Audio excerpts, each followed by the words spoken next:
2 श्लोक डिस्कस करेंगे हम लोग आज। अध्याय 11 श्लोक संख्या 50 और 51।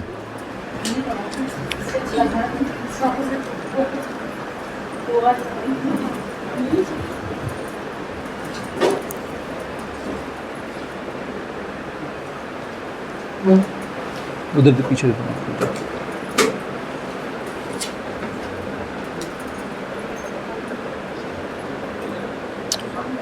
ओके, पहले मैं वर्ड बाय वर्ड मीनिंग पढ़ूंगा। जिसके पास गीता नहीं है अपने फ़ोन पे निकाल सकते हैं आप लोग। भगवद गीता 11.50।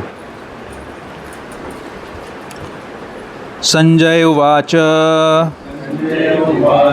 संजय ने कहा, इति इस प्रकार, अर्जुनम अर्जुन को, वासुदेवः कृष्ण ने, तथा उस प्रकार से, उक्त्वा कहकर, स्वकम अपना स्वीय, रूपम रूप को, दर्शयाम आस दिखलाया, भूयः फिर, आश्वासयाम आस धीरज धराया, च भी भीतम भयभीत, एनम उसको, भूत्वा होकर, पुनः फिर, सौम्य वपुः सुंदर रूप, महात्मा महापुरुष। संजय उवाच। इत्यर्जुनं वासुदेवस्तथोक्त्वा, स्वकं रूपं दर्शयामास भूयः, आश्वासयामाश्च भीतमेनं, भूत्वा पुनः सौम्य वपुर्महात्मा। संजय उवाच। इति अर्जुनं वासुदेवस्तथोक्त्वा, स्वकं रूपं दर्शयामास भूयः, आश्वासयामाश्च भीतमेनं, भूत्वा पुनः सौम्य वपुर्महात्मा। संजय उवाच। इति अर्जुनं वासुदेवस्तथोक्त्वा, स्वकं रूपं दर्शयामास भूयः, आश्वासयामास च भीतमेनं, भूत्वा पुनः सौम्य वपुर्महात्मा। कोई भी 2 लोग दोहरा सकते हैं। संजय उवाच। इति अर्जुनं वासुदेवस्तथोक्त्वा, स्वकं रूपं दर्शयामास भूयः, आश्वासयामास च भीतमेनं, भूत्वा पुनः सौम्य वपुर्महात्मा। संजय उवाच। इति अर्जुनं वासुदेवस्तथोक्त्वा, स्वकं रूपं दर्शयामास भूयः, आश्वासयामास भीतमेनं,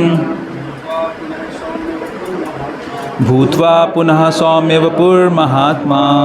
माताजी। संजय उवाच। इति अर्जुनं वासुदेवस्तथोक्त्वा, स्वकं रूपं दर्शयामास भूयः,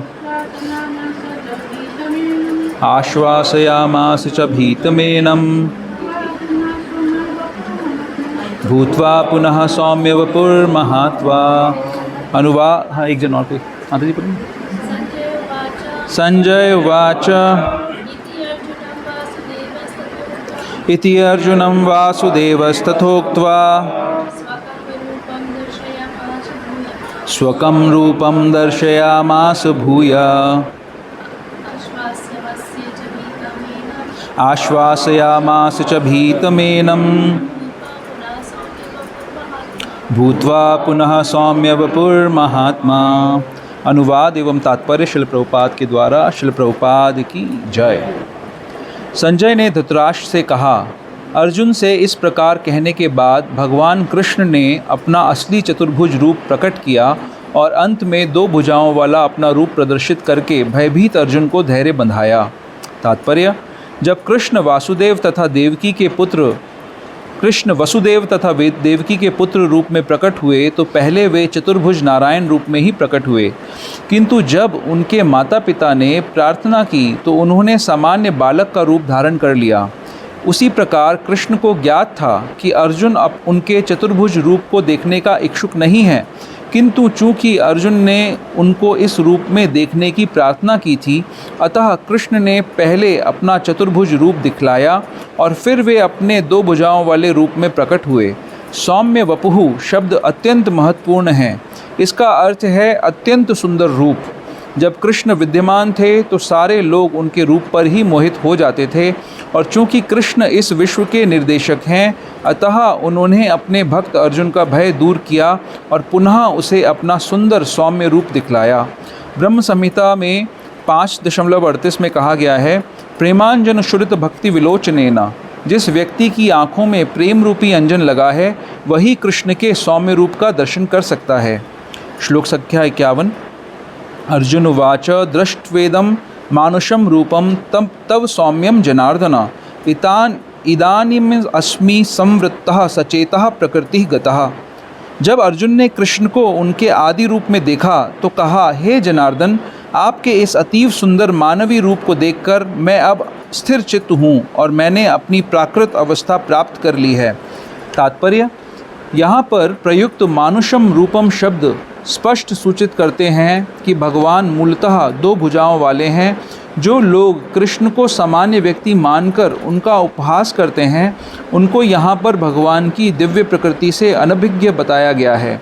यदि कृष्ण सामान्य मनुष्य होते तो उनके लिए पहले विश्वरूप और फिर चतुर्भुज नारायण रूप दिखा पाना कैसे संभव हो पाता। अतः भगवद गीता में यह स्पष्ट उल्लेख है कि जो कृष्ण को सामान्य व्यक्ति मानता है और पाठक को यह कहकर भ्रांत करता है कि कृष्ण के भीतर का निर्विशेष ब्रह्म बोल रहा है, वह सबसे बड़ा अन्याय करता है। कृष्ण ने सचमुच अपने विश्व रूप को तथा चतुर्भुज विष्णु रूप को प्रदर्शित किया, तो फिर वे किस तरह सामान्य पुरुष हो सकते हैं। शुद्ध भक्त कभी भी ऐसी गुमराह करने वाली टीकाओं से विचलित नहीं होता, क्योंकि वह वास्तविकता से अवगत रहता है। भगवद गीता के मूल श्लोक सूर्य की भांति स्पष्ट हैं। मूर्ख टीकाकरों को उन पर प्रकाश डालने की कोई आवश्यकता नहीं है। ओम अज्ञानतिमिरान्धस्य ज्ञानाञ्जनशलाकया चक्षुरुन्मिलितं येन तस्मै श्रीगुरुवे नमः। श्रीचैतन्यमनोभीष्टं स्थापितं येन भूतले स्वयं रूप कदा मह्यं ददाति स्वपदान्तिकं। वन्देऽहं श्रीगुरोः श्रीयुतपदकमलं श्रीगुरुन् वैष्णवांश्च। श्रीरूपं साग्रजातं सहगं रघुनाथान्वितं तं सजीवं साद्वैतं सावधूतं परिजनसहितं कृष्णचैतन्यदेवं श्रीराधा कृष्णपादान् सहगं ललिता श्रीविशाखान्वितांश्च। हे कृष्ण करुणा सिंधु दीनबंधु जगत्पते गोपेश गोपिका कांत राधा कांत नमोस्तुते। तप्त कांचन गौरांगी राधे वृंदावनेश्वरी वृषभानुसुते देवी प्रणमामि हरिप्रिये। वाञ्छाकल्पतरुभ्यश्च कृपा सिन्धुभ्य एव च पतितानां पावनेभ्यो वैष्णवेभ्यो नमो नमः।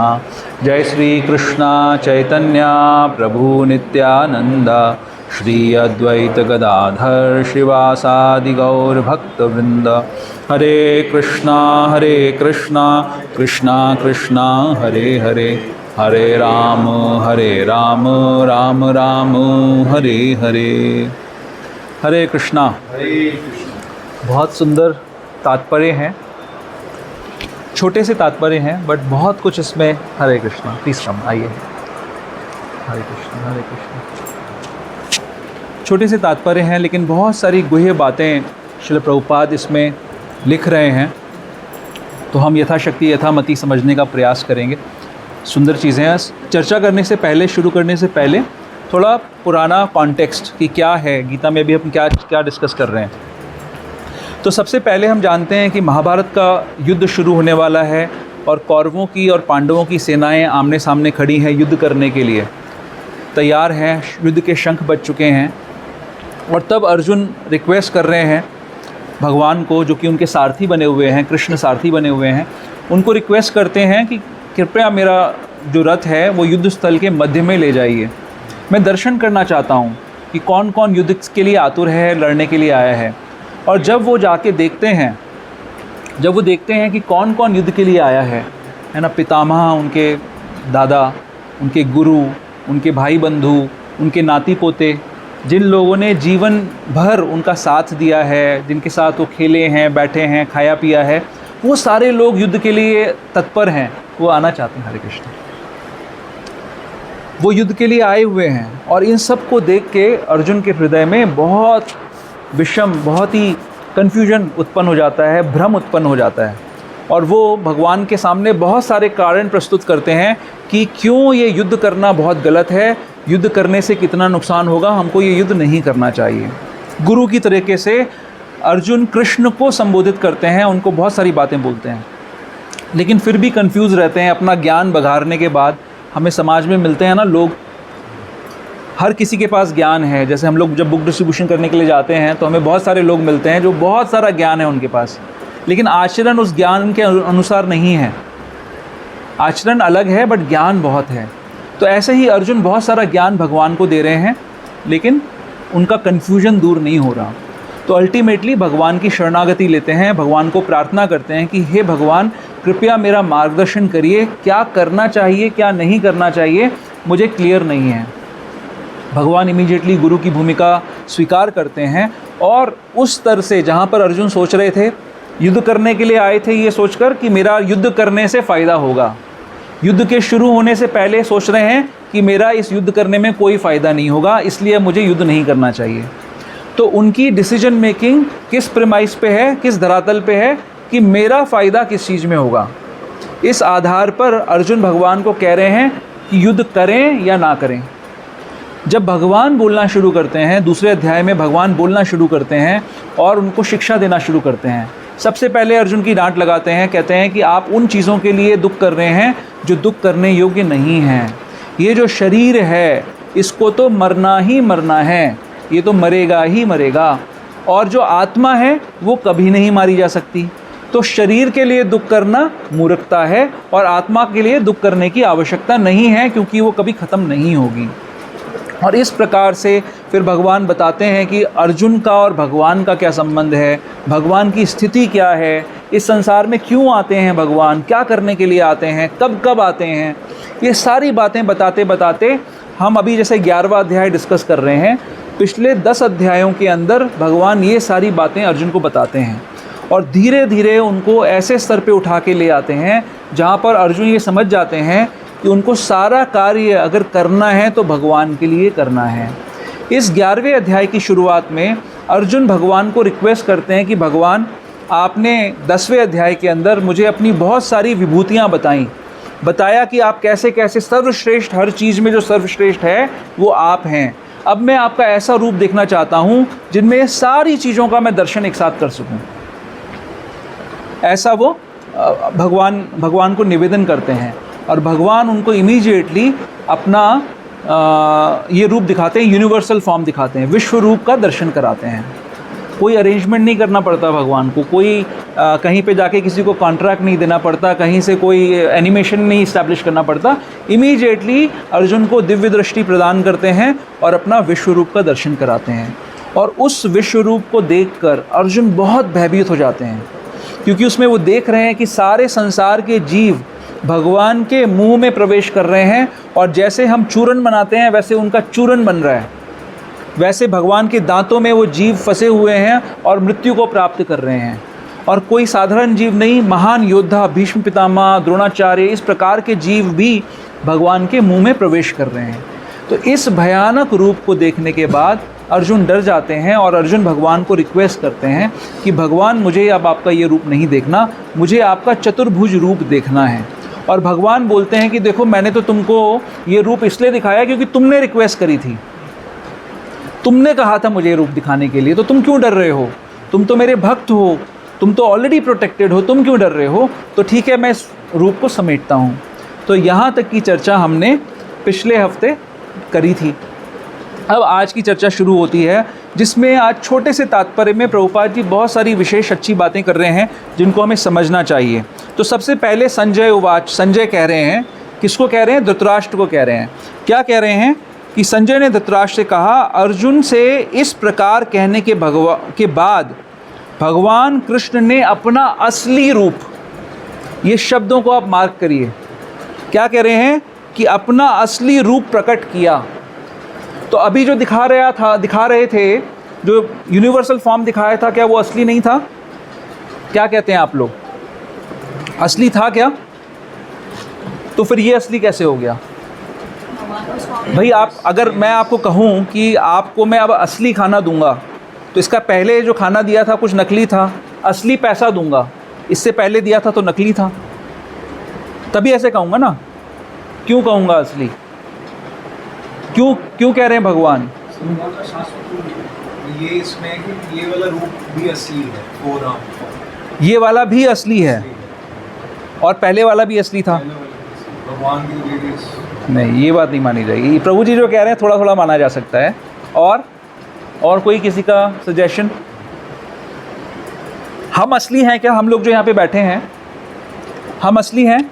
क्या कहते हो जो नए लोग आए हैं, आप असली हो या नकली हो? क्या कहते हो प्रभु? हम भगवान के रूप हैं। चलो आप तो और आगे ले गए।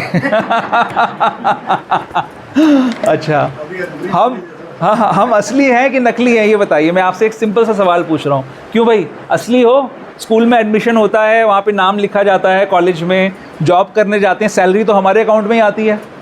हम असली हैं कि नकली हैं? टेम्परेरी है। हाँ, आत्मा का नाम लिखा जाना चाहिए। ये भी अच्छा सजेशन है। भगवान जो दिखाना चाह रहे थे, मतलब उनका जो रूप है वो तो अलग है। हाँ, मगर वो अर्जुन देखना चाह रहे थे, कुछ रूप को दिखाया तो वो असली रूप हो सकता है कि वो असली रूप क्या? मैं उस क्वेश्चन से आगे बढ़ गया जी। मैं तो अभी ये पूछ रहा हूँ कि हम असली हैं कि नहीं। भगवान को छोड़ो, अभी भगवान को बाद में समझेंगे। हम असली हैं कि नहीं हैं?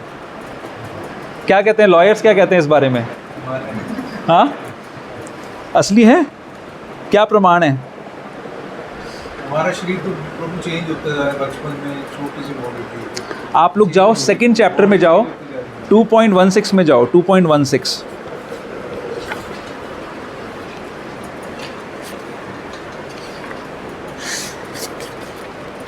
दूसरा अध्याय जो है, हाँ, वो समरी है ना गीता की। तो भगवान ने अपना जो ज्ञान देना शुरू किया वो 2.11 से शुरू किया, राइट? भगवान ने 2.11 से बोलना शुरू करा कि भाई तुम जिन चीज़ों का दुख कर रहे हो दुख करने योग्य नहीं है। 2.16 में क्या कह रहे हैं?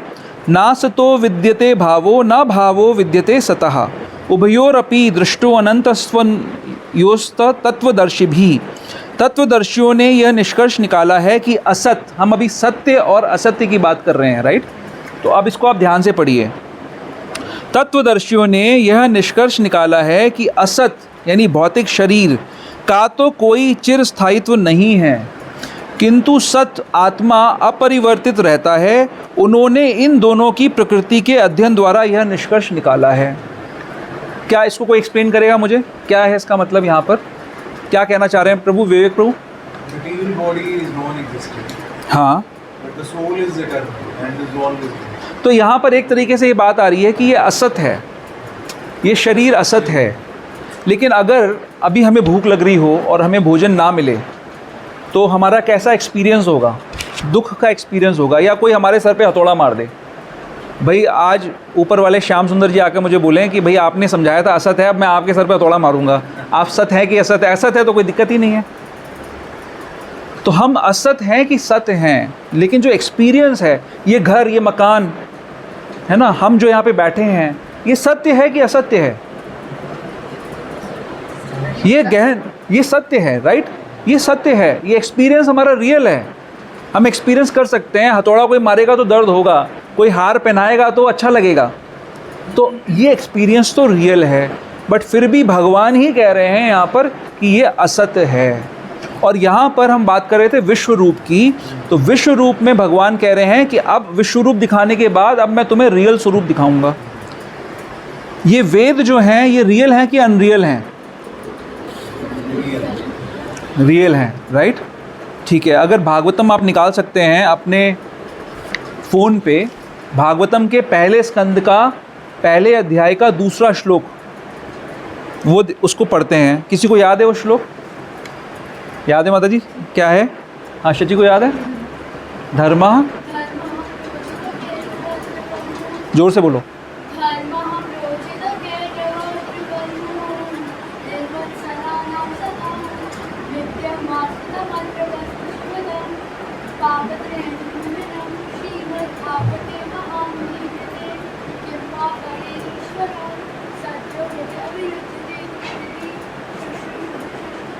जय, पूरा याद है।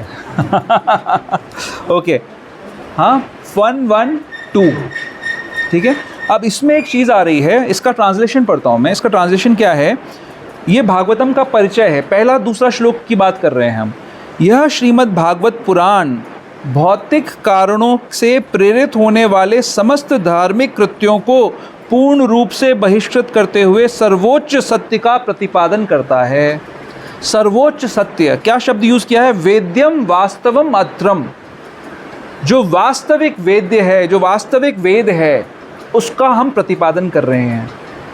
भागवतम के इंट्रोडक्शन में क्या कहा जा रहा है कि वास्तविक वेद, यानी क्या वेद भी गलत हैं? क्या है वेदों में? वेद के अंदर 4 पुरुषार्थों की बात होती है, धर्म, अर्थ, काम और मोक्ष, ठीक है। वेद कहते हैं कि हमारा जीवन जो है उसके 4 लक्ष्य हैं। क्या लक्ष्य हैं? धर्म करो। क्यों धर्म करो? क्योंकि धर्म करने से आपको अर्थ की प्राप्ति होगी, रिसोर्सेज मिलेंगे। अर्थ की जब प्राप्ति होगी तो क्या करेंगे आप अपनी कामनाओं की पूर्ति कर सकते हैं। जब कामनाओं की पूर्ति करते करते आप फ्रस्ट्रेट हो जाएंगे, जब आपको लगेगा कि मुझे फिर भी सेटिस्फैक्शन नहीं मिल रहा, तो आप क्या सोचेंगे कि मैं भगवान के साथ अपने आप को एक कर लेता हूँ, क्योंकि भगवान सबसे बड़े इंजॉयर हैं, तो मैं भी अब इंजॉयर बनना चाहता हूँ। मैंने सेंस ग्रेटिफिकेशन करके देख लिया, मैंने इंद्रिय तृप्ति करके देख लिया, लेकिन इसमें भी आनंद नहीं मिल रहा मुझे, तो अब मैं भगवान ही बन जाता हूँ। जैसा कि अभी प्रभु जी कह रहे थे कि असली रूप, कहीं पे कोई कह सकता है असली रूप कि हम ही भगवान हैं, हम स्वयं भगवान हैं, अभी भूले हुए बैठे हुए हैं, एक दिन हम भगवान बन जाएंगे। ये चीटिंग है या रियलिटी है? वेदों में अगर ये 4 बातें लिखी गई हैं कि धर्म करो किस लिए? अर्थ की प्राप्ति के लिए। अर्थ की प्राप्ति क्यों करो? सेंस ग्रेटिफिकेशन के लिए, इंद्रिय तृप्ति के लिए। और उसके बाद भी अगर काम ना बने तो क्या करो? मोक्ष की प्राप्ति करो, सायुज्य मुक्ति में चले जाओ, भगवान से तदाकार हो जाओ और फिर भगवान बन जाओ, भगवान की तरह आनंद भोगो। ये सच है, ये सही है या गलत है? गलत है।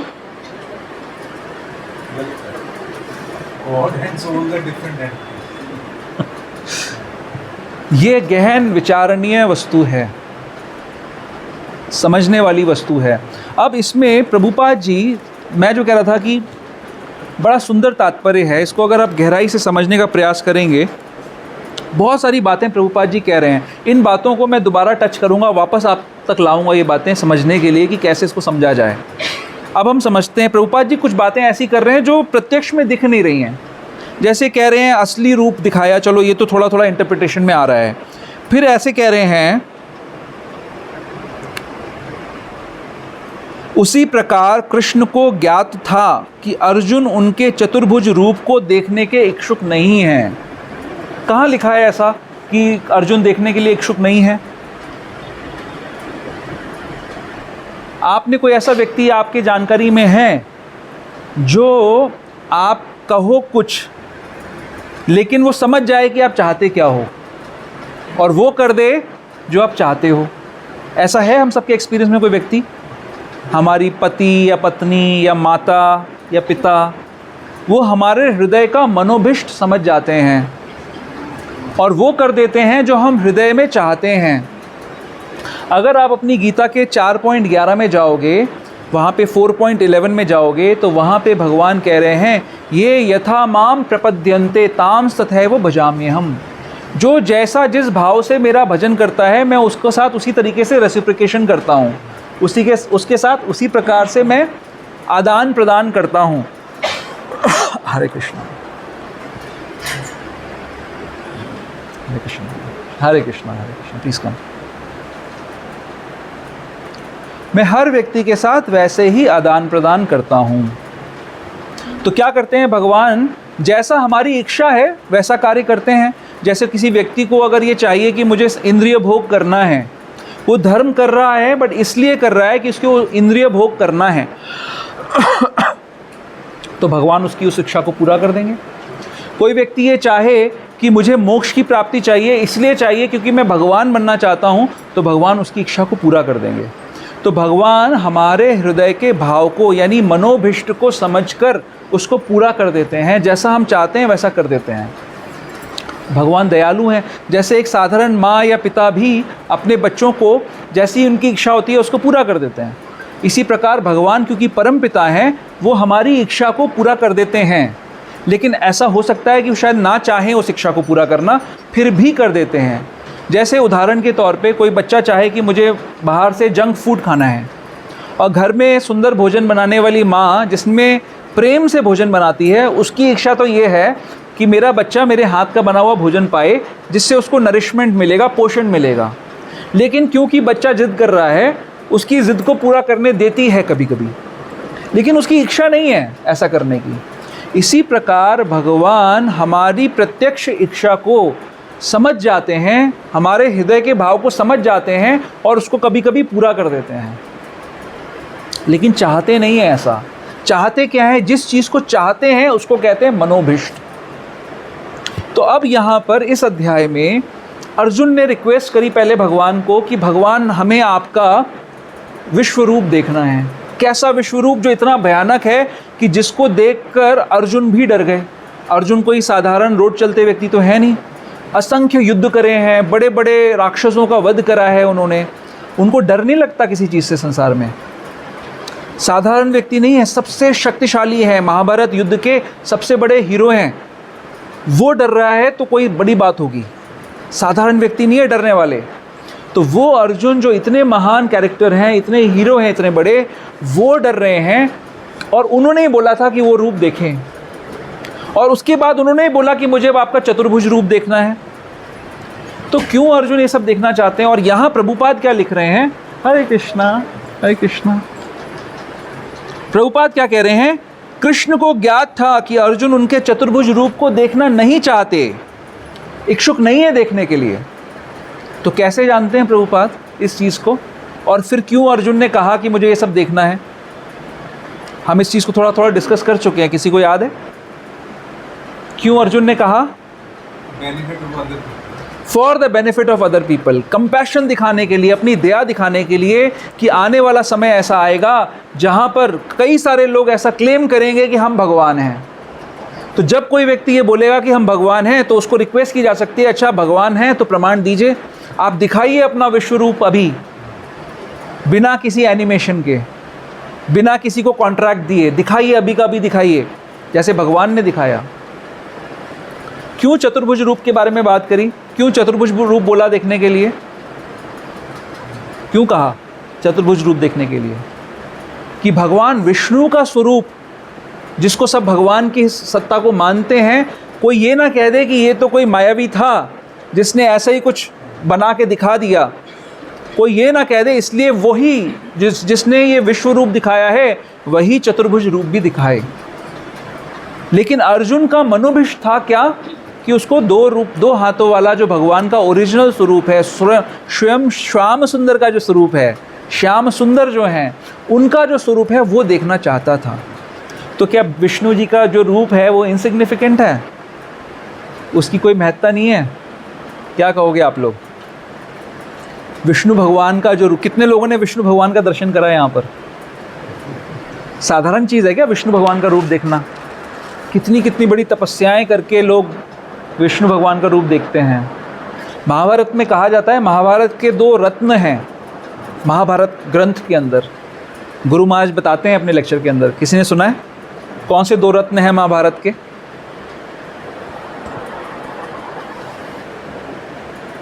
आपको एक हिंट देता हूँ। एक रत्न है भगवत गीता। भगवत गीता महाभारत में पाई जाती है ना? तो महाभारत के 2 रत्न हैं। पहला रत्न है, जो लोग गुरु महाराज को सुन रहे हैं उनको पता होना चाहिए। हाँ, अब जली घंटी बजी अभी। सेकंड रत्न है विष्णु सहस्त्रनाम। महाभारत का दूसरा रत्न है विष्णु सहस्त्रनाम, जो भीष्म पितामह कहते हैं। तो भगवान विष्णु, जिनके लिए अभी हम ये बातें कर रहे हैं कि भगवान का विष्णु रूप भी देखना नहीं चाहते अर्जुन, वो विष्णु सहस्त्रनाम महाभारत का दूसरा रत्न है। उसी पे गुरु महाराज ने सारे विष्णु सहस्त्रनाम पे लेक्चर्स दिए हुए हैं, है ना? तो विष्णु भगवान का स्वरूप बहुत सुंदर है, बहुत सुंदर है और बहुत इम्पॉर्टेंट है। लेकिन स्वयं विष्णु भी कृष्ण से आकृष्ट हो जाते हैं, है ना? आप लोगों ने कहानी सुनी है कि महाविष्णु के जो स्वयं विष्णु हैं, महाविष्णु जिनके रोमकूपों में से सारे ब्रह्मांड निकलते हैं, वही महाविष्णु द्वारका में एक ब्राह्मण के बच्चों का हरण करते रहते हैं। उसके 10 बच्चों का हरण कर लेते हैं। जैसे ही पैदा होता है बच्चा, उसको हरण कर लेते हैं, गायब हो जाता है बच्चा। तो वैदिक संस्कृति के हिसाब से जो राजा होता है, अगर वो पापी है तभी ऐसा हो सकता है कि किसी के जीते जी उसकी संतान चली जाए उसके सामने से। तो वो ब्राह्मण आता है और भगवान को उलाहना देता है, उग्रसेन को उलाहना देता है कि आप लोग पापी लोग हो, आपके कारण ही, क्योंकि आप पाप करते हो इसलिए मेरे सामने मेरे बच्चे जीवित नहीं रहते। तो अर्जुन उस समय द्वारका में गए हुए होते हैं। तो अर्जुन को सुन के बड़ा अचंभा होता है कि ये ऐसे कैसे कह रहे हैं, इस चीज़ को कैसे कह रहे हैं।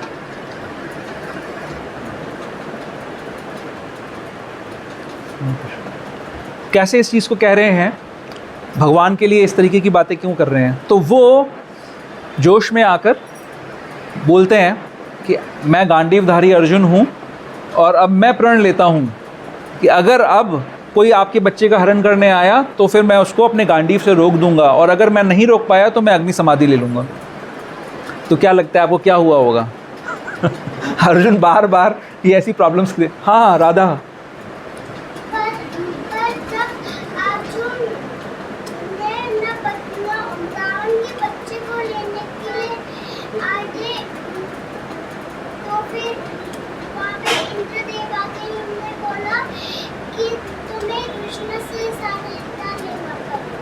हाँ ये बात तो अच्छी बोली कि कृष्ण से सहायता लेना पड़ेगा। तो अर्जुन कुल मिला के बचा नहीं पाते हैं, है ना? वो ब्राह्मण का बच्चा फिर चोरी हो जाता है। अब फिर अर्जुन क्या करेंगे? अब उन्होंने तो प्रण लिया हुआ है, तो वो अग्नि समाधि लेने के लिए पहुंचते हैं। तो फिर कृष्ण आते हैं उनकी सहायता करने के लिए, राइट? तो कृष्ण बोलते हैं कि चलो ठीक है, आप ऐसा मत करो, मैं आपकी मदद करता हूँ। तो भगवान अपने दिव्य रथ पर यहाँ से इस ब्रह्मांड की 7 कवरिंग्स को पार कर कर कहाँ जाते हैं? महाविष्णु के लोक में। विरजा नदी को क्रॉस कर कर, जो कौन सा सागर है ना, कारणोदक सागर, जो कारण सागर है, कारण सागर में स्वयं भगवान महाविष्णु शयन करते हैं। किस पे? शेष शैया पे, अनंत शेष पे भगवान शयन कर रहे हैं। और वहाँ पर जाकर अर्जुन और कृष्ण स्वयं पहुँचते हैं और वहाँ पे महाविष्णु क्या कहते हैं कि मैं आपका इंतज़ार कर रहा था, मुझे आपका दर्शन करना था हे कृष्ण, हे अर्जुन, इसीलिए मैंने इन 10 बालकों का हरण किया है। और फिर कृष्ण और अर्जुन लेके आते हैं। तो स्वयं कृष्ण, स्वयं विष्णु भी किससे अट्रैक्ट होते हैं? कृष्ण से अट्रैक्ट हो जाते हैं। और कौन कौन कृष्ण से अट्रैक्ट होता है? विष्णु की पत्नी कौन है? लक्ष्मी जी परम सती हैं, है ना? सबसे चेस्ट जो है। अगर कोई पत्नी किसी और के पति के पीछे भागे उसको क्या कहेंगे, है ना? वो सदाचारी नहीं कहेंगे उसको। लेकिन लक्ष्मी जी कौन है? लक्ष्मी जी वैसे चंचला हैं। अगर कोई व्यक्ति लक्ष्मी को सिर्फ भजन करना चाहता है तो वो वहाँ पे टिकती नहीं है, गायब हो जाती हैं, वहाँ से कहीं और चली जाती हैं। लेकिन एक स्थिति में स्थिर हो जाती हैं, किसी को पता है कब लक्ष्मी स्थिर होती हैं? जब वो नारायण के साथ होती हैं तो वो स्थिर लक्ष्मी होती हैं। और जब नारायण से अलग रह के कोई सिर्फ, जैसे दिवाली पे अभी होगा, लोग क्या करेंगे? सिर्फ लक्ष्मी पूजन करेंगे। तो कैसे आएंगी लक्ष्मी जी? उल्लू पे आएंगी, उल्लू बना के चली जाएंगी। और जब नारायण के साथ लक्ष्मी का पूजन होगा तो कैसे आएंगी? भगवान नारायण के साथ आएंगी और स्थिर हो जाएंगी। लेकिन ये स्थिर लक्ष्मी भी स्थिर नहीं रहती। कब? जब भगवान श्री कृष्ण का रास दर्शन करती हैं तो उनके हृदय में ये भाव जागृत होता है, कृष्ण और नारायण अलग हैं क्या? एक ही व्यक्ति हैं, तो परम सती ही हैं लक्ष्मी जी। लेकिन विष्णु भगवान जो परम सुंदर हैं, जो आध्यात्मिक जगत है ना, वहाँ पर अगर हम परम बोलते हैं, भौतिक जगत में परम मतलब सबसे श्रेष्ठ, लेकिन आध्यात्मिक जगत में जब परम बोलते हैं तो परम का भी परम हो सकता है, क्योंकि अनंत है। तो जब भगवान विष्णु की पत्नी लक्ष्मी नारायण का दर्शन करने के बाद, नारायण के साथ रहते हुए भी जब स्वयं कृष्ण का दर्शन करती हैं तो उनसे अट्रैक्ट हो जाती हैं। और क्या करती हैं? बेलवन में जाकर, वृंदावन में आप जाएंगे दर्शन कर सकते हैं। बेलवन में है ना लक्ष्मी जी का? बेलवन में, कामवन में है, काम्यवन में है, हाँ? नहीं, बेलवन में ही है। वहाँ पर लक्ष्मी जी अभी भी तपस्या कर रही हैं, क्योंकि लक्ष्मी जी को रास में प्रवेश करना है, भगवान के साथ रास करना है। लेकिन वो अपना क्या नहीं छोड़ना चाहती? अपना वैभव नहीं छोड़ना चाहती, अपनी ओपुलेंस को नहीं छोड़ना चाहती। तो जो भी ओपुलेंट लोग हैं, सावधान, अगर वो अपनी ओपुलेंस के पीछे अट्रैक्टेड रहेंगे और कृष्ण के लिए ओपुलेंस को नहीं छोड़ना चाहेंगे तो बाहर बैठ के बेलवन में भगवान की रासलीला का दर्शन करना पड़ेगा। अगर रासलीला में प्रवेश करना है तो क्या करना पड़ेगा? तो सिर्फ कृष्ण की एकांत भक्ति, एकनिष्ठ भक्ति करनी पड़ेगी, सब कुछ का त्याग करना पड़ेगा। अगर लक्ष्मी जी नहीं कर पा रही और जिनके पास इतनी ज़बरदस्त ओपुलेंस है, तो हमारी ओपुलेंस का क्या वजूद है? और हम अगर उस ओपुलेंस से अट्रैक्टेड रहें तो क्या हमें कृष्ण मिल सकते हैं? नहीं मिल सकते। और कौन है जो भगवान से अट्रैक्ट हो जाता है? हाँ, शिव जी। शिव जी भी, हाँ, शिव जी उसके लिए पिटाई भी खाते हैं। रासलीला में प्रवेश करने की कोशिश करते हैं, गोपियाँ देखती हैं कि ये कौन आ गया यहाँ पे, तो पीट पाट के उनको बाहर कर देते हैं। फिर एक गोपी कृपा करती हैं, राधा रानी कृपा करती हैं, जब वो मानसी गंगा में स्नान करते हैं, किसमें, एक सरोवर में, शायद कुसुम सरोवर में स्नान करते हैं, तब गोपी वेश धारण करते हैं, तब जाके भगवान के रास में प्रवेश करते हैं, प्रवेश मिलता है उनको, शिव जी को। गोपियाँ, तो अब हम आ रहे हैं इस बात पे कि भगवान का जो सौम्य रूप है, हम बात कर रहे थे मनोभिष्ट, भगवान का मनोभिष्ट क्या है, भक्तों का मनोभिष्ट क्या है, और क्यों चतुर्भुज रूप में भी इंटरेस्ट नहीं है भक्तों को। तो गोपियों की बात आती है कि जब गोपियों के रास में भगवान चले गए, अंतर्धान हो गए, वहाँ से गायब हो गए, उसके बाद गोपियाँ भगवान को ढूंढ रही हैं, तो क्या होता है? भगवान किसका रूप धर के आते हैं सामने? नारायण का रूप धारण करके आते हैं, स्वयं नारायण का रूप धारण करके आते हैं। तो गोपियाँ ढूंढ रही हैं, फूल पत्तों से पूछ रही हैं, पेड़ों से पूछ रही हैं, हाँ, जो चट्टानें हैं उनसे पूछ रही हैं कि कहाँ चले गए कृष्ण। नारायण भी दिख जाते हैं। तो नारायण को जब आप देखेंगे तो क्या करेंगे? आप दंडवत प्रणाम करेंगे, बोलेंगे नारायण आप लक्ष्मी जी दे दो मुझे। लेकिन जब गोपियाँ मिलती हैं तो क्या कहती हैं? प्रणाम नारायण, आपने कृष्ण को देखा है क्या? उनका पता बताइए हमको। उनको नारायण में इंटरेस्ट नहीं है। गोपियाँ ब्रह्मा जी को गाली देती हैं, बोलती हैं कि ब्रह्मा आप बड़े मूर्ख हैं, आपने ये आँखों में पलकें बना दी हैं, इन पलकों को झपकने के कारण हम कृष्ण का दर्शन नहीं कर पा रहे हैं। आपको ज्ञान नहीं है क्या? आपको पता नहीं सृष्टि कैसे करनी है? आपने इतनी बड़ी समस्या कर दी हमारे लिए। ये है गोपियों का स्तर, ऐसी हैं गोपियाँ। तो हम थोड़ा सा पढ़ेंगे, कृष्णा बुक में कुछ विवरण है कि भगवान का सुंदर स्वरूप कैसा है और भक्तों का कैसा उनके साथ में व्यवहार होता है जब उनका सुंदर स्वरूप वो देखते हैं, तो है ना। तो एक्चुअली सबसे पहले भागवतम के पहले स्कंद में 11वें अध्याय में भगवान का द्वारका गमन का जिक्र आता है। तो पहले अध्याय के 11वें श्लोक का 24वां श्लोक, उसके सिर्फ मैं अनुवाद पढ़ रहा हूँ जल्दी जल्दी, क्योंकि बहुत सारी चीज़ें मैं कवर करना चाहता हूँ इनमें। तो क्या है जब श्री भगवान राजमार्ग से होकर जा रहे थे तो द्वारिका के प्रतिष्ठित परिवारों की सभी स्त्रियां श्री भगवान का दर्शन करने हेतु अपने अपने महलों की अटारियों पर चढ़ गईं। इसे वे एक महान उत्सव समझ रही थीं। भगवान का दर्शन कैसा है? उत्सव के समान है, फेस्टिवल है, फेस्टिवल फॉर आईज, आँखों का उत्सव है। द्वारकावासी समस्त सौंदर्य के भंडार अच्युत भगवान को नित्य निहारने के अभ्यस्त थे, फिर भी वे कभी तृप्त नहीं होते थे। श्री भगवान का, भगवान के रूप का वर्णन आ रहा है। श्री भगवान का वक्षस्थल लक्ष्मी देवी का निवास स्थान है। उनका चांद जैसा मुखड़ा उन नेत्रों के लिए जल पात्र के समान है जो सुंदर वस्तुओं के लिए सदैव लालायित रहते हैं। उनकी भुजाएं प्रशासक देवताओं के लिए आश्रय स्थल हैं और उनके चरण कमल उन शुद्ध भक्तों की शरण स्थली हैं जो श्री भगवान के अतिरिक्त ना तो कुछ कहते हैं न गाते हैं। जब श्री भगवान द्वारका के राजमार्ग से होकर गुजर रहे थे तब एक श्वेत छत्र द्वारा उनके सर को धूप से बचाया जा रहा था। श्वेत पंखों वाले चांवर अर्धवृत्ताकार में झल रहे थे और मार्ग पर फूलों की वर्षा हो रही थी। पीतांबर तथा फूलों के हार से वे इस प्रकार प्रतीत हो रहे थे मानो श्याम बादल एक ही साथ सूर्य, चंद्रमा, बिजली तथा इंद्रधनुष से गिर गए हों। इसके बाद कृष्णा बुक में वर्णन आता है जब भगवान मथुरा में प्रवेश करते हैं। ठीक है, तो ये कृष्णा बुक का 41वां चैप्टर है और उसका 5वां पैराग्राफ में पढ़ रहा हूँ। बड़ा सुंदर है ये विवरण, ध्यान से सुनिए कि कैसे अलग अलग भक्तों के भाव अलग अलग होते हैं। ठीक है, जब श्री कृष्ण, बलराम जी और ग्वाल वालों की मथुरा नगरी में उपस्थिति का समाचार फैला तो सभी नागरिक वहाँ एकत्र हो गए। मथुरा की नारियाँ एवं कन्याएं उनके दर्शनार्थ तत्काल घरों की छतों पर चढ़ गईं, जैसे द्वारका में हुआ था। वे अत्यंत अधीरता से श्री कृष्ण और बलराम जी के आगमन की प्रतीक्षा कर रही थीं। दोनों के दर्शन की अथाह उत्सुकता के कारण उन्होंने उचित श्रृंगार भी नहीं किया। कुछ ने उल्टे सीधे वस्त्र धारण कर लिए, जैसे कोई कपड़े पहन रहा था तो स्त्रियां जो हैं वो पहनती हैं, नीचे का वस्त्र ऊपर पहन लिया, ऊपर का वस्त्र नीचे पहन लिया, है ना, इस प्रकार उल्टे से उल्टे पहन लिए।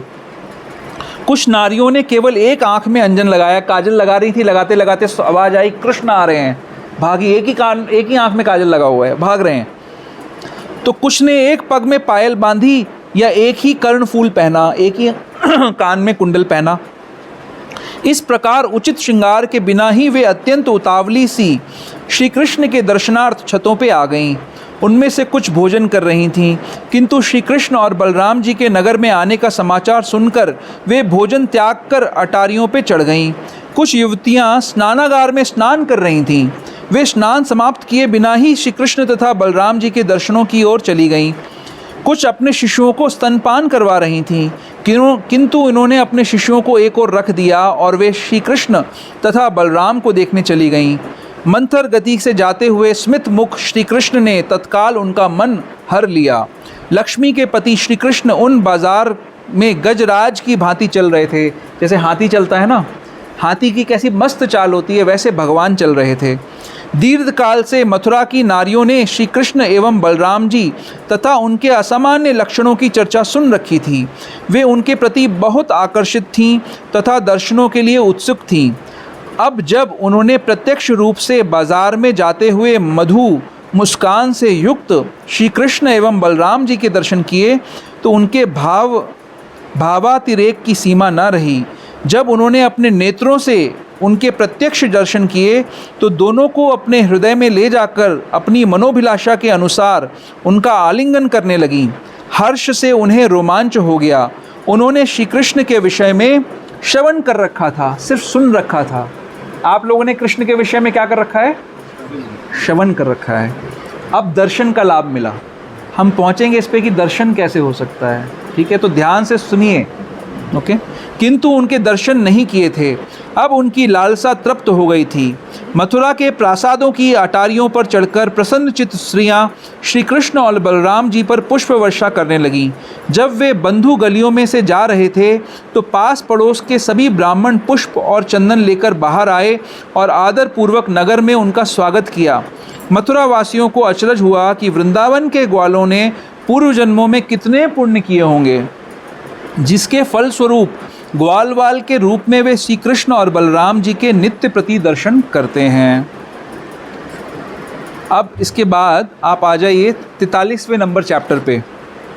जब कृष्ण बलराम यज्ञशाला में प्रवेश कर रहे हैं, जहाँ पर कंस ने आयोजन किया हुआ है। कंस ने इनवाइट किया कृष्ण को, किस लिए? मल्ल युद्ध करने के लिए, कुश्ती करने के लिए, अपने कैसे कैसे बड़े बड़े पहलवानों से जिन पे हजारों हाथियों का बल है। तो सौम्य वर्ण कृष्ण को, सौम्य रूप कृष्ण को बुलाया, किस लिए?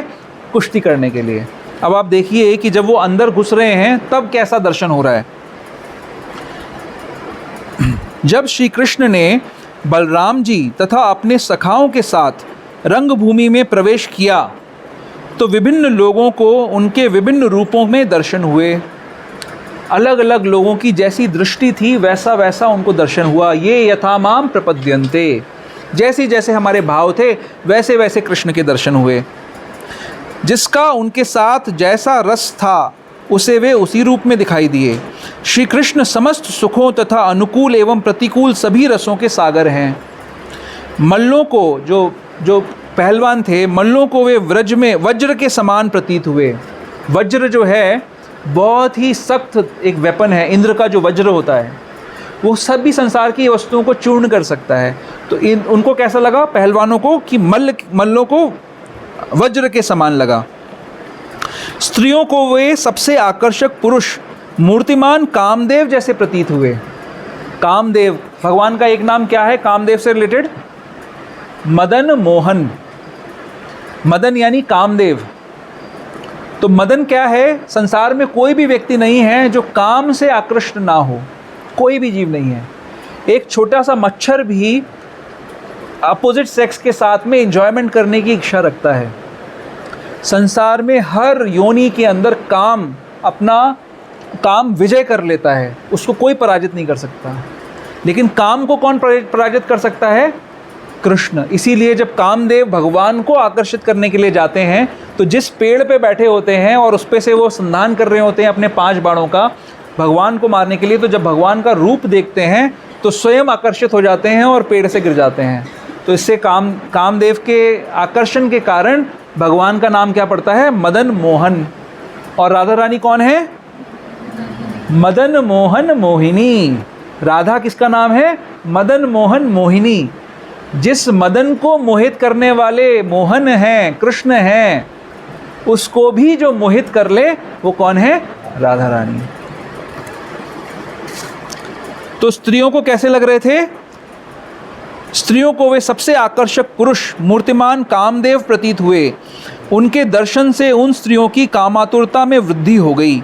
वहाँ उपस्थित ग्वालों को, जो ग्वाल बाल थे, कृष्ण अपने ही गांव वृंदावन से आए हुए अपने संबंधी प्रतीत हुए। हमारे में से ही एक हैं, है ना?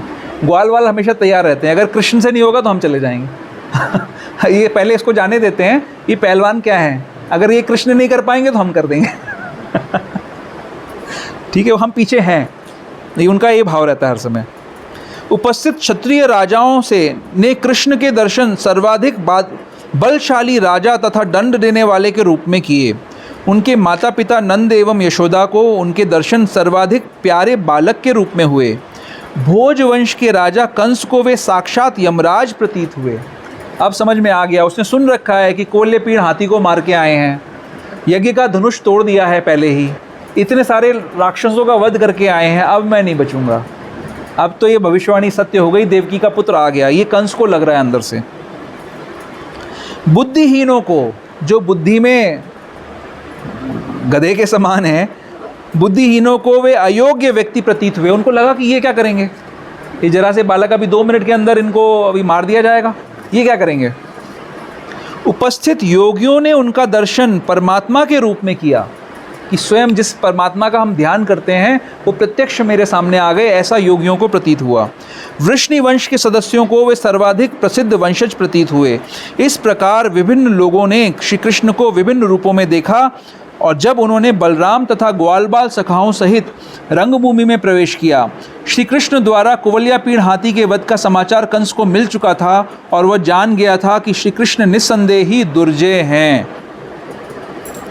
तो इस प्रकार से सब लोगों ने अलग अलग दर्शन किया। तो यहाँ पर इस श्लोक में, अब मैं अगर श्लोक पे आऊँ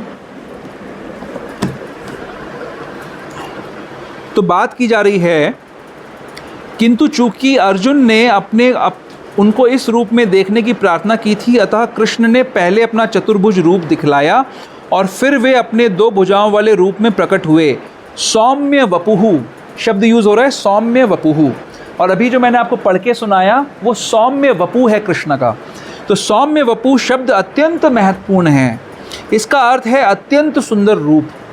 तो अब इतने सुंदर रूप को हमने देखा कि अलग अलग द्वारका की स्त्रियां और मथुरा की स्त्रियां, भगवान राम के रामायण में जिक्र आता है जब भगवान मिथिला में प्रवेश करते हैं तब वहाँ की स्त्रियों की भी यही स्थिति है। वहाँ के लोग भी भगवान को एक टुक निहार रहे हैं, उनकी दृष्टि नहीं हट रही उनके ऊपर से। सिमिलरली जब वामन देव की कथा होती है, वामन देव जब बलि महाराज की यज्ञशाला में जाते हैं तो उनके शरीर का तेज देखकर सारे के सारे बड़े बड़े महान ऋषि मुनि खड़े हो जाते हैं। भगवान क्या है? बौने हैं, बौने के रूप में हैं। बौने का क्या सम्मान? कोई बौने का सम्मान करता है? बौने का मजाक उड़ाया जाता है।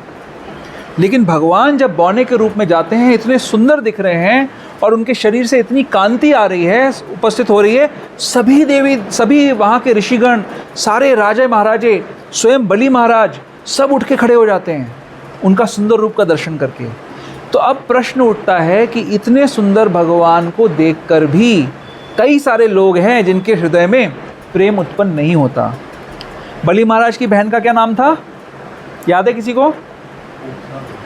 हाँ? तो क्यों पूतना बनती है वो? रत्नमाला नाम था, रत्नमाला। तो जब भगवान वामन बलि महाराज के आंगन में प्रवेश करते हैं यज्ञशाला में, उनके तेज को देखकर सब लोग खड़े हो जाते हैं। अलग अलग लोगों के अलग अलग भाव उत्पन्न होते हैं। तो जो वरिष्ठ नारियां हैं, जो वृद्ध नारियां हैं, उनके हृदय में मातृत्व का भाव जागृत होता है। उनके हृदय में ऐसा भाव आता है कि अगर ये मेरा बालक होता तो मैं इसको दूध पान कराती। जो यंग स्त्रियां हैं, उनके हृदय में कैसा भाव उत्पन्न होता है कि ये मेरा पति बन जाता। कई सारे जो और वहाँ पर ऋषिगण हैं, उनके मन में ऐसा भाव आता है कि हम इनके साथ दोस्ती कर लेते हैं, हम इनके साथ मित्रता कर लेते हैं। तो ऐसे ही रत्नमाला जो बलि महाराज की बहन है, उसके हृदय में क्या भाव आता है कि काश ये मेरा बालक होता। फिर लेकिन वामन देव क्या करते हैं? छलिया हैं, छल लेते हैं, है ना। और कितनी बुरी तरीके से छलते हैं। बलि महाराज कितने अच्छे भक्त हैं। उन्होंने बोला 2 पग ज़मीन दो, बौना बन के आए। तो कैसे सोचेगा आदमी कि 2 पग ज़मीन मतलब 2-3 फुट ज़मीन होगी। और फिर कौन सा रूप धारण किया? विश्व रूप धारण कर लिया। 2 पग में ही सारा संसार ले लिया। और उसके बाद बलि महाराज को कहते हैं कि धूर्त, चीटर, तू मुझे कह रहा था कि 3 पग से ज़्यादा ज़मीन मांग, और अब तू 3 पग ज़मीन भी नहीं दे पा रहा, तुझे बंदी बनाया जाएगा। वरुण पाश से बांध देते हैं। अच्छा व्यवहार है क्या भगवान का भक्तों के साथ में? मतलब एक आदमी तो उसके गुरु उसको बोल रहे हैं, बलि महाराज के गुरु शुक्राचार्य बोल रहे हैं मत दो, ये सब कुछ हर लेगा तुम्हारा, ये विष्णु है।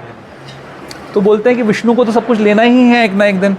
आज अगर मांगने आए हैं विष्णु, याचक बन के आए हैं, तो मेरी तो कीर्ति इसी में है कि मैं इनको दे दूं। सब कुछ जानते हुए बलि महाराज ने सब कुछ दे दिया। ये रत्नवाला के विचार हैं। आपके विचार तो नहीं है ऐसे। हाँ, आपके कैसे विचार हैं? बलि महाराज को जो जैसा ट्रीटमेंट किया वामन देव ने, सही किया कि गलत किया? हाँ, सही। इसके सही विचार हैं। तुम्हें सही बोला, नहीं तो पूतना बनना पड़ जाता। तो रत्नमाला के ये विचार आए, ऐसे विचार, है ना, कि कि बलि महाराज मेरा भाई कितना बढ़िया है। कई जगह लिखा है कि वो भाई हैं, कई जगह लिखा है वो पिता हैं। तो उनके विचार ये आए कि इतने अच्छे मेरे भाई जिन्होंने सब कुछ दे दिया और भगवान इनको बंदी बना रहे हैं, इनकी बेइज्जती कर रहे हैं। तो मेरा बस चले तो पहले क्या भाव आया था कि मेरा पुत्र बन जाए काश। फिर क्या भाव आया कि मेरा बस चले तो मैं इसका अभी वध कर दूं। तो ऐसा भाव जब आया तो भगवान क्या है, भगवान क्या कह रहे हैं गीता में, ये यथा माम प्रपद्यन्ते 4:11 आप देखिए, ये यथा माम प्रपद्यन्ते। अब बड़ी आयरॉनिकल सिचुएशन है, एक व्यक्ति ऐसा है जो माँ भी बनना चाहती है और वध भी करना चाहती है। वैसे कलयुग में ऐसी माँओं की कमी नहीं है, कलयुग में तो आसान है, भगवान को इतना बड़ा आडंबर करना ही नहीं पड़ता। कलयुग में तो रेडीली अवेलेबल हैं माएँ जो अपने गर्भ को खुद ही मार देती हैं, है ना। लेकिन भगवान ने पूतना के रूप में उसको अवसर प्रदान किया कि जहाँ पर पूतना बनकर, सुंदर स्त्री बनकर वो गई, अपने स्तनों पे उसने विष, कालकूट विष लगाया जिसको छूने मात्र से मृत्यु हो जाए, और उसको स्तनपान कराया। तो भगवान ने जब स्तनपान किया तो स्तनपान करते करते उसके प्राण भी साथ में, दूध के साथ उसके प्राणों को भी हर लिया भगवान ने। तो दोनों तरीके से जैसे पूतना करना चाहती थी वैसा भगवान ने उसके साथ ट्रीटमेंट किया, उसको माँ की गति प्रदान करी। पूतना जो वध करने आई थी, इससे ज़्यादा दयालु कौन होगा। जो वध करने की इच्छा से आए उसको भी माँ का दर्जा दे दिया भगवान ने, और वो माँ बनाकर, और उसको जो उसका हृदय में गलत भाव आया था, जो पाप का भाव आया था, उस पाप को भी ख़त्म कर दिया। जैसे आप डॉक्टर्स एंटीसेप्टिक्स यूज़ करते हैं, इन्फेक्शंस जब हो जाते हैं तो एंटीसेप्टिक से इन्फेक्शन ख़त्म हो जाएगा, राइट, बाहर का जो इन्फेक्शन, एक्सटर्नल इन्फेक्शन। तो भगवान, किसी भी भगवान के टच में, एंटीसेप्टिक के संपर्क में आते ही इन्फेक्शन ख़त्म हो जाएगा। इसी प्रकार भगवान के संपर्क में आते ही हमारे सारे पाप ख़त्म हो जाएंगे। तो भगवान ने, क्योंकि उसने माँ बनने की इच्छा एक बार कर ली थी, उसी कारण से उसको इतनी महान गति प्रदान कर दी। तो भगवान के संपर्क में आने से कभी कोई नुकसान नहीं होता, हमेशा फ़ायदा ही होता है हमारा। भले हम पूतना जैसी मेंटालिटी भी रखें, भले हम भगवान का अहित ही करना क्यों ना चाहें, फिर भी भगवान के संपर्क में आने से हमारा लाभ ही लाभ होगा। तो अब यहाँ पर बात आ रही है सौम्य वपु, है ना। सौम्य वपु भगवान के लिए बहुत सुंदर, भगवान का सुंदर रूप है, लेकिन फिर भी हम इस रूप का दर्शन करना चाहते हैं, नहीं चाहते हैं, नहीं चाहते हैं। हम भगवान के इस रूप का दर्शन करना नहीं चाहते हैं। क्यों नहीं चाहते हैं? क्योंकि हम इस संसार के विषय भोगों का विष चखना चाहते हैं। क्योंकि हमें ये लगता है कि इस संसार में हमारी जो इंद्रियां हैं, आँखों को क्या चाहिए, आँखों को सुंदर दृश्य चाहिए। तभी हम लोग लगे रहते हैं ना पूरा दिन मोबाइल में। मोबाइल में क्यों लगे रहते हैं हम लोग? क्योंकि हमको उसमें कुछ ऐसा प्रलोभन मिलता है कि इससे हमारा सेटिस्फैक्शन हमें मिल जाएगा। जिह्वा को क्या चाहिए? अच्छा स्वाद चाहिए, है ना। आज कोई लिमिट नहीं रह गई है कि अपने स्वाद, जिह्वा की पूर्ति के लिए कोई क्या कर सकता है। किसी भी हद तक कोई जाने को तैयार है अपनी जिह्वा की पूर्ति। तो मैंने पहली बार तब सुना कि वहाँ पर चावल के साथ में वो फ्रॉग सर्व कर रहे थे। क्या सर्व कर रहे थे? फ्रॉग, मेढक। और लोग बड़े बड़े उत्साह में थे, पूछ रहे थे एक दूसरे से, तुमने फ्रॉग खाया, तुमने फ्रॉग खाया? मैंने सोचा कि मतलब मैं कहाँ जाऊँ। एक बार तो मैंने देखी थी प्रॉन के चिप्स फैक्ट्री में, और ये चाइना वगैरह में तो मतलब रोड पे आपको कॉकरोचेस और कनस्तरों में होते हैं, टिड्डे होते हैं ना, जिंदा टिड्डे कनस्तरों में होते हैं। वो आपसे पूछेंगे आपको टिड्डा खाना है, जैसे आप पूछते हो कि भाई कौन सा पकौड़ा खाना है, गोभी का खाना है, मिर्च का खाना है, किसका खाना है, तो वही वाला उसका घोल तैयार होता है, उसमें वही सब्जी डालता है, बना के दे देता है। वहाँ पे उनके पास कनस्तर अलग तरीके के होते हैं, उसमें गोभी नहीं होती है, उसमें अलग अलग तरीके के जंतु होते हैं, सांप भी होता है और टिड्डे भी होते हैं, अलग अलग तरीके के मच्छर होते हैं। कौन सा खाना है? वो उसको क्रंचीज़ कहते हैं, क्रंचीज़, क्रंची, क्रंच, जैसे कचकच आवाज़ आती है ना, तो टिड्डा खाना है जी। अच्छा जी, ये टिड्डा उठाया, तेल में झोंका और तल के आपको दे दिया, पता नहीं मसाला भी डालते हैं कि नहीं डालते हैं। तो जिह्वा का स्वाद कितना ज़बरदस्त स्वाद है ना। आँखें, कानों को अच्छा स्वर चाहिए सुनने के लिए, त्वचा को अच्छा स्पर्श चाहिए। हर योनि में, आपको पता है हाथी को कैसे पकड़ा जाता है? हाथी को कोई पकड़ सकता है? हाथी कितना बलशाली है, कैसे पकड़ते हैं हाथी को पकड़ने वाले? हाँ, वो एक बड़ा सा गड्ढा खोदते हैं और एक तरफ एक हथनी को बांध देते हैं। किसी भी, आज तक सुना है किसी भी मनुष्य को हथनी को देखकर रोमांटिक फीलिंग्स आ गई? आई है कभी किसी को? या किसी स्त्री को हाथी को देखकर रोमांटिक फीलिंग्स आ गई? सोचा, सुना है आपने कभी? लेकिन हाथी को हथनी को देख के रोमांटिक फीलिंग्स आ जाती हैं। वो भागता है, बेइंतहा भागता है हथनी का संग करने के लिए, और बीच में गड्ढा होता है, उसमें वो गिर जाता है। फिर उसको बहुत दिनों तक भूखा रखा जाता है। जब वो मरणासन हो जाता है तो उसको मार मार कर उसको इस लायक बनाया जाता है कि वो बात सुनने के लिए तैयार हो जाए। नहीं तो तब तो जंगली हाथी तो कैसा होता है, वो बात नहीं सुनता ना। तो क्यों फंसता है वो? हथनी के चक्कर में फंसता है। कोई आप सोचो कि हम लोग 84 लाख योनियों का सफ़र कर कर, दोनों तरीके से, हिंदी वाला भी सफ़र, उर्दू वाला भी सफ़र और इंग्लिश वाला भी सफ़र, दोनों तरीके का सफ़र कर कर हम आए हैं। 84 लाख योनियों में सफ़र कर कर, और हर योनि में कभी हथनी पसंद आ रही थी, कभी हिरणी पसंद आ रही थी, कभी गधैया पसंद आ रही थी, कभी कुतिया पसंद आ रही थी, या कुत्ता या हाथी या घोड़ा।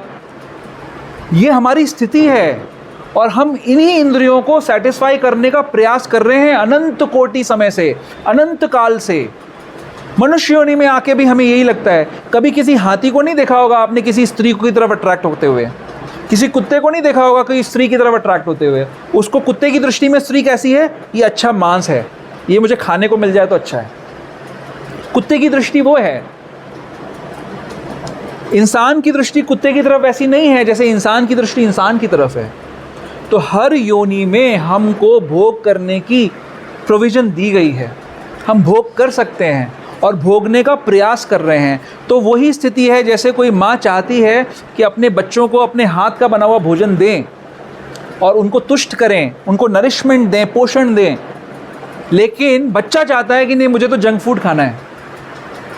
ऐसे ही भगवान को पता है, भगवान का नाम है ऋषिकेश, भगवान को पता है कि ये ऋषिक, ये इंद्रियां, इनका जो स्वामी है स्वयं कृष्ण, ये इंद्रियां तुष्ट तभी होंगी जब ये इंद्रियां भगवान की सेवा में लगेंगी। यानी ये आँखें जब भगवान के सुंदर स्वरूप का दर्शन करेंगी तो ये तुष्ट हो जाएंगी। ये जिह्वा जब भगवान को ऑफर्ड प्रसाद ग्रहण करेंगी तो ये तुष्ट हो जाएंगी। ये स्किन, ये त्वचा जब भगवान के भक्तों का स्पर्श करेंगी या भगवान के अर्चा विग्रह का स्पर्श करेंगी तो ये तुष्ट हो जाएगी। ये कान जब भगवान के सुंदर कीर्तन को सुनेंगे तो ये पूरी तरीके से संतुष्ट हो जाएंगे। ये नासिका जब भगवान के श्री चरणों में अर्पित पुष्पों को सूंघेंगी तब ये तुष्ट हो जाएंगी। इस संसार का कोई विषय इनको संतुष्ट नहीं कर सकता, ये भगवान जानते हैं।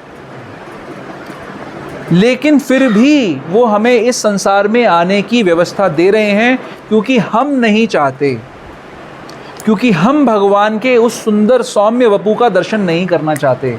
हमें लग रहा है कि हम भगवान से अलग रहकर जब भोगेंगे तो हमें आनंद मिल जाएगा। हमें इस संसार में आनंद नहीं मिल सकता। आप कितना ही सुंदर घर बना लीजिए, कितना ही सुंदर आप खाना खा लीजिए, कितने ही सुंदर आपकी पति या पत्नी हो जाए, कितना ही सुंदर आप म्यूज़िक सुन लीजिए, ये सब सिर्फ विष के समान है। ये विष है जो हमें बार बार हमारे मूल्य लक्ष्य से हमें दूर कर रहा है। जो लोगों को जीवा का बड़ा उपयोग करते हैं, दो काम हैं जीवा के, एक तो बोलना और एक चखना, अन्यथा बातें करते रहना जिसका कोई लेना देना नहीं है रियलिटी के साथ में। जैसे मेढक होता है ना, प्रभुपाद बताते हैं मेढक जब टर टर करता है तो वो सांप का आवाहन कर रहा है, तो जब उसकी आवाज़ सुनकर ही सांप अट्रैक्ट होता है, उसको खा जाता है। इसी प्रकार जब हम जिह्वा का प्रयोग बोलने के लिए करते हैं जो कृष्ण के विषय नहीं है, उनके अलावा कुछ बोलने का प्रयोग करते हैं, तो मृत्यु रूपी सर्प हमारे को डस लेता है, हमारे को खा जाता है। क्योंकि मृत्यु आ रही है, हर क्षण मृत्यु हमारे पास आ रही है। हम सबको जाना है, इस संसार से। बट क्यों, कहाँ जाना है, क्यों जाना है, तैयारी हमें कर सकते हैं, हम तैयारी कर सकते हैं असली लक्ष्य की प्राप्ति के लिए।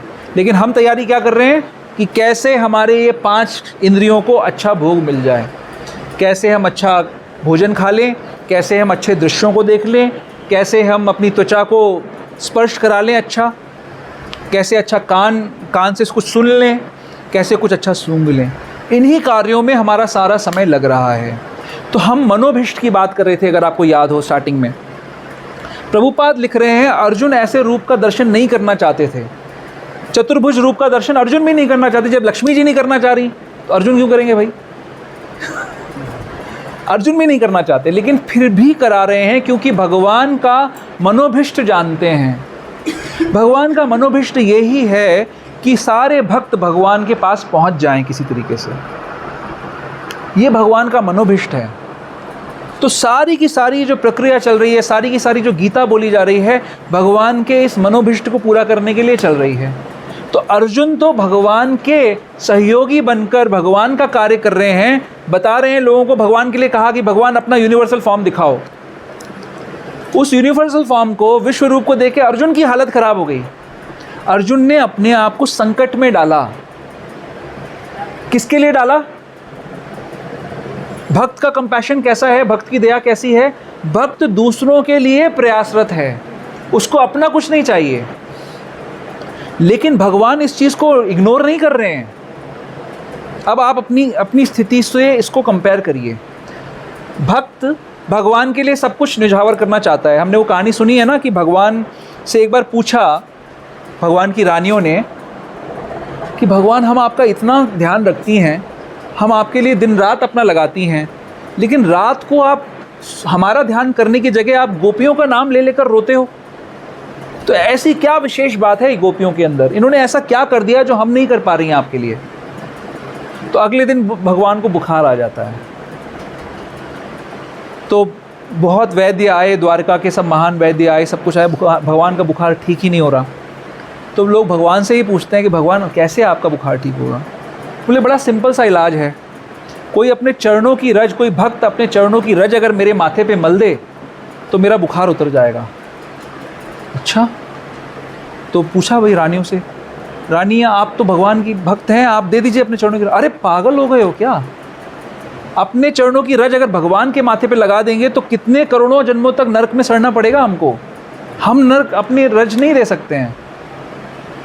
बलराम जी से पूछा, रज नहीं, हम भी नहीं दे सकते हैं।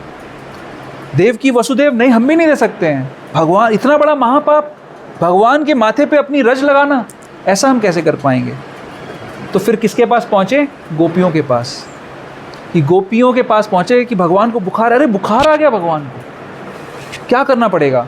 बस अपने चरणों की रज, अरे ले जाइए, पूरा सब खोद के वृंदावन ले जाइए, क्या दिक्कत है? रज लगाइए। भगवान के चरण माथे पे जब ऐसे गोपियों के चरणों की रज लगाते हैं, भगवान का बुखार ठीक हो जाता है। तो भक्त जो है वो भगवान का मनोभिष्ट जानता है और भगवान के लिए कोई भी संकट स्वीकार करने से डरता नहीं है, कितना भी बड़ा संकट आ जाए।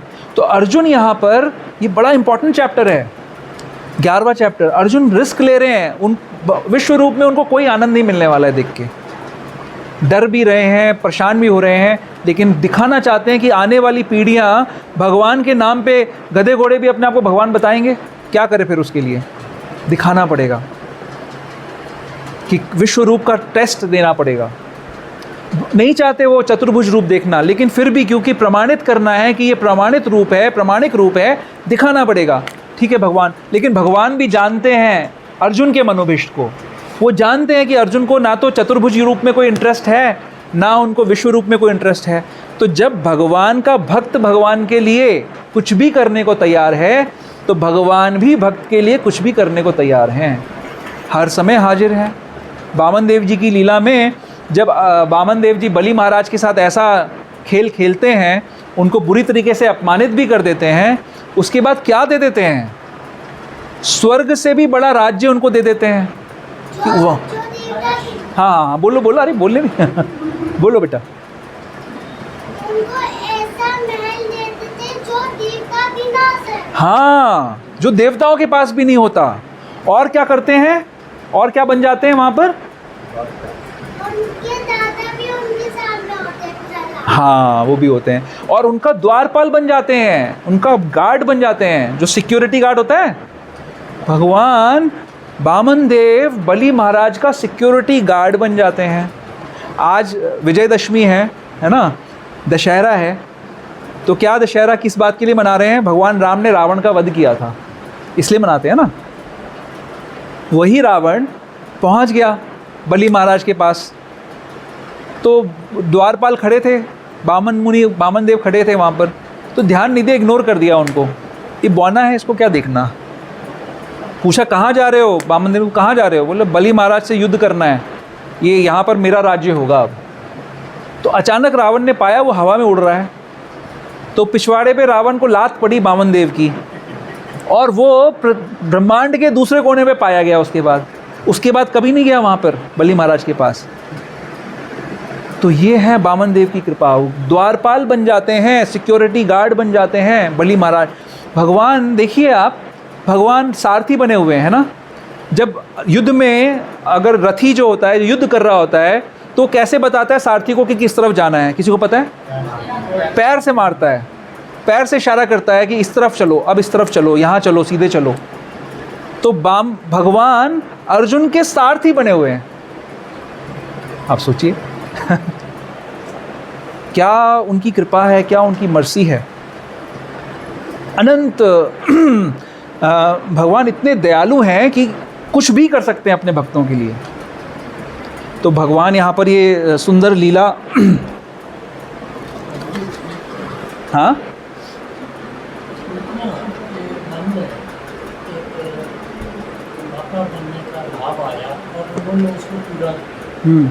उसके बाद उसको मार दिया, क्योंकि उसके मन में भाव आया भगवान को मारने का भी।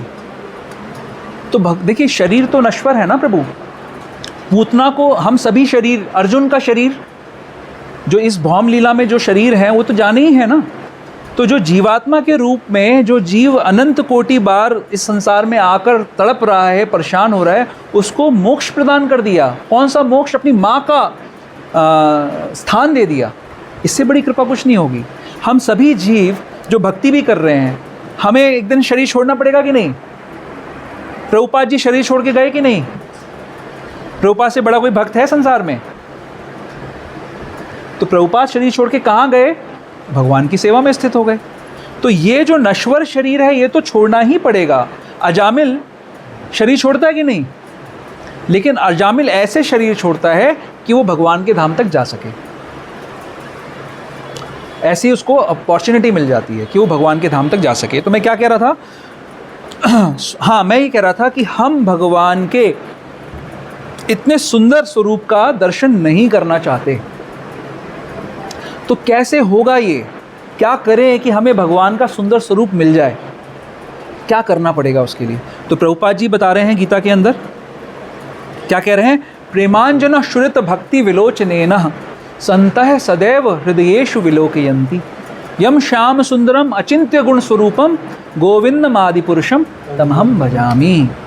जब प्रेम रूपी अंजन आँखों में लगाएंगे तब भगवान का सुंदर सौम्य रूप का दर्शन हम कर सकते हैं। तो कौन से मार्केट में मिलता है प्रेम रूपी अंजन? कैसे मिलेगा प्रेम रूपी अंजन? कौन सा काजल, कहाँ पे मिलता है ऐसा काजल? ये काजल मिलता है। अब आप सोचिए कि हमने श्लोक पढ़ा संजय उवाच। सॉरी, आप कुछ कह रहे थे? हाँ, क्या क्या क्या?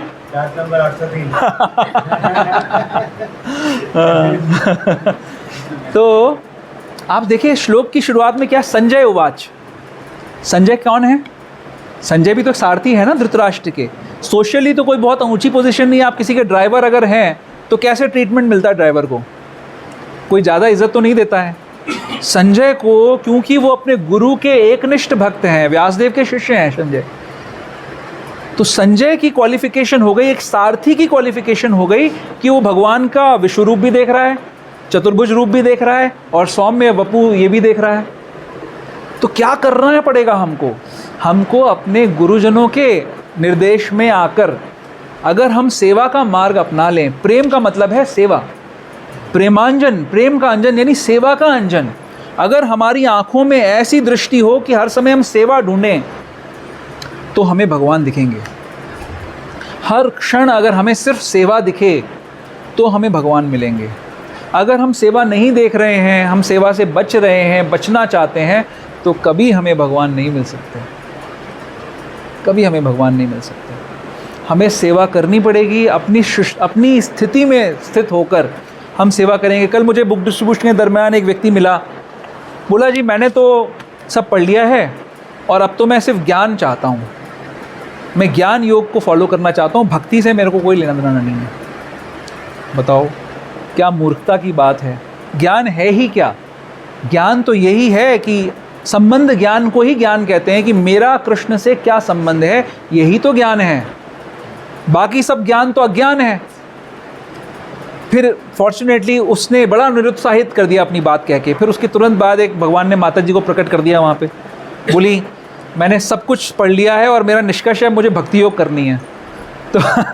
तो फिर वो भक्ति रसामृत सिंधु लेके गई हमारे पास से। हमने बोला ठीक है जी, भक्ति के सागर में अब आप गोते लगाइए, भक्ति आपको चाहिए तो। दोनों तरीके के लोग हैं। ये यथा माम प्रपद्यन्ते, भगवान को जिसको ज्ञान चाहिए भगवान उसको ज्ञान में छोड़ देंगे, ज्ञान की गलियों में घूमता रहेगा वो, उसको कहीं अपना घर नहीं मिलेगा, अपना घर नहीं मिलेगा उसको। लेकिन जो भक्ति के रास्ते पे, सद्मार्ग पे चलना चाहता है, वो सीधा अपने घर पहुंचेगा भगवान के श्री चरणों में और भगवान से प्रेम का आदान प्रदान करेगा। तो रास्ता एक ही है। प्रेम का अंजन लगाने का मतलब है सेवा का अंजन। ऐसी आंखें जिस दिन हो जाएं जब आपको हर समय सेवा ही दिखे, जब भोग ना दिखे, जब सेवा की इच्छा हो जाए, तब समझ लेना कि आंखों में अंजन प्रेम का आ गया। अब फिर चतुर दिशाओं में, सभी दशों दिशाओं में कृष्ण ही नज़र आएंगे। फिर उससे पहले कोई कितनी भी बकवास कर ले, उसको कृष्ण नहीं नज़र आएंगे। जो सेवा करता है उसको कृष्ण मिलते हैं, जो सेवा नहीं करता है उसको कृष्ण की बहिरंगा शक्ति माया के रूप में पागल बनाती रहती है, वो घूमता रहता है संसार के अंदर। तो प्रभुपाद जी यहाँ पर तात्पर्य में, सेकंड श्लोक के तात्पर्य में 51वें नंबर में बड़ी इंपॉर्टेंट बात कह रहे हैं।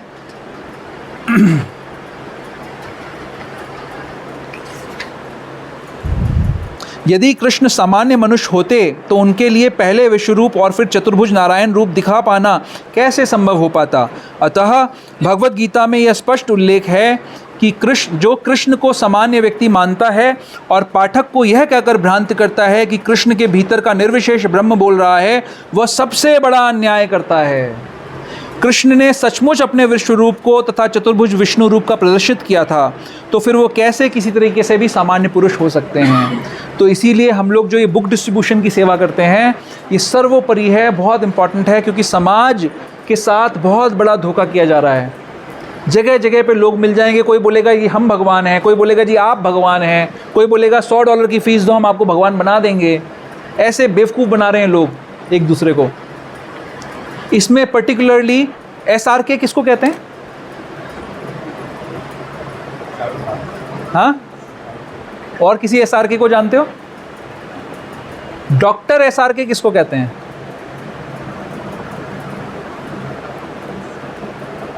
यहाँ पर एक विशेष व्यक्ति का जिक्र हो रहा है, प्रभुपाद जी नाम नहीं ले रहे हैं, मैं आपको टिप दे रहा हूँ। हाँ, क्या नाम है? वो भी SRK ही डॉक्टर सर्वपल्ली राधाकृष्णन। हाँ, आप अपनी गीता में 9:34 में जाइए, 9.34 में जाइए। बहुत फेमस श्लोक है, किसको पता है? मन मना भव मद भक्तो मध्याजी माम। हाँ, आता है? जय हरि बोल। ये थोड़ा डिफरेंट वाला है लेकिन चलेगा। माँ में वैश्यसी युक्त एवं एवात्मानम मत परायण, ये वाला ये है। तो इसके तात्पर्य में डॉक्टर SRK ये कहते हैं कि ये कृष्ण नहीं कह रहे हैं, कृष्ण के अंदर जो निराकार ब्रह्म है उसको प्रणाम करना है, उसको नमस्कार करना है, उसकी सेवा करनी है। तो ये एकदम ही गलत टीका है। स्वयं कृष्ण कह रहे हैं, कैसे आपने अंदाज़ा लगा लिया कि वो कृष्ण के अंदर से कोई बोल रहा है? तो ऐसे लोग हमारे को अपने गंतव्य से अलग कर देते हैं। इसीलिए जो वैष्णव हैं उनके हृदय में करुणा भरी है, श्रील प्रभुपाद करुणावान हैं, वो चाहते हैं कि लोगों तक सत्य संदेश पहुँचे। तो इस यथारूप गीता को पढ़कर हम सत्य बात को समझ सकते हैं और उस पर अमल कर कर हम श्री कृष्ण के श्री चरणों तक पहुँच सकते हैं।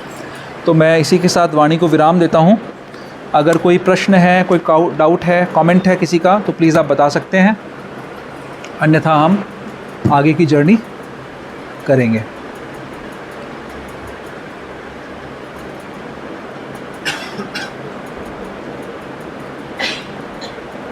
सबको सब कुछ समझ में आ गया? प्रवीण ब्रो को तो आ गया। ओके, ठीक है। कोई क्वेश्चन, कमेंट? सेवा को हर वक्त, जैसे मैंने वैसे तो बताया है हमें कि हर वक्त भावना सूची में नौकरी की भगवान को अपना हमारे चरण से समर्पित कर रहे हैं, तो फिर भी जस्ट हम अपनी सिचुएशन में जैसे हर कैसे भक्ति को सेवा कर सकते हैं? इसका सीधा माता जी का प्रश्न, मंदिर तो नहीं जा सकते। हाँ, तो माता जी का प्रश्न है कि सेवा एक्चुअली क्या है, हर परिस्थिति में हम कैसे सेवा कर सकते हैं। तो हम, प्रभुपाद जी जैसे हमको बताते हैं कि हर परिस्थिति को हम डवटेल कर सकते हैं भगवान की सेवा में। तो जो माताएं हैं उनको अपने बच्चों का पालन पोषण ही सेवा है। एक माता जी थी, उनको बुक डिस्ट्रीब्यूशन करना बहुत अच्छा लगता था। सुना है आपने? आपकी बात नहीं कर रहा हूँ लेकिन मैं आपको प्रभुपाद के पास से बता रहा हूँ। तो वो, उनका छोटा बच्चा था, तो फिर भी वो चाहती थी कि बुक डिस्ट्रीब्यूशन करें या भगवान की डीटी वर्शिप करें। तो प्रभुपाद जी उनको पत्र लिख के बताते हैं कि आपकी जो असली अर्चा विग्रह की पूजा है वो है अपनी बच्चे का ध्यान रखना, उस बच्चे को पूरा ऐसा भरण पोषण उसका करना और उसको भक्त बनाना। तो ये सेवा बन जाएगी आपके लिए। तो आप आपकी जो इमीडिएट सेवा है उसको छोड़कर अगर आप डीटी वर्शिप की करने जाओगे तो वो सेवा नहीं है उस पर्टिकुलर स्थिति में।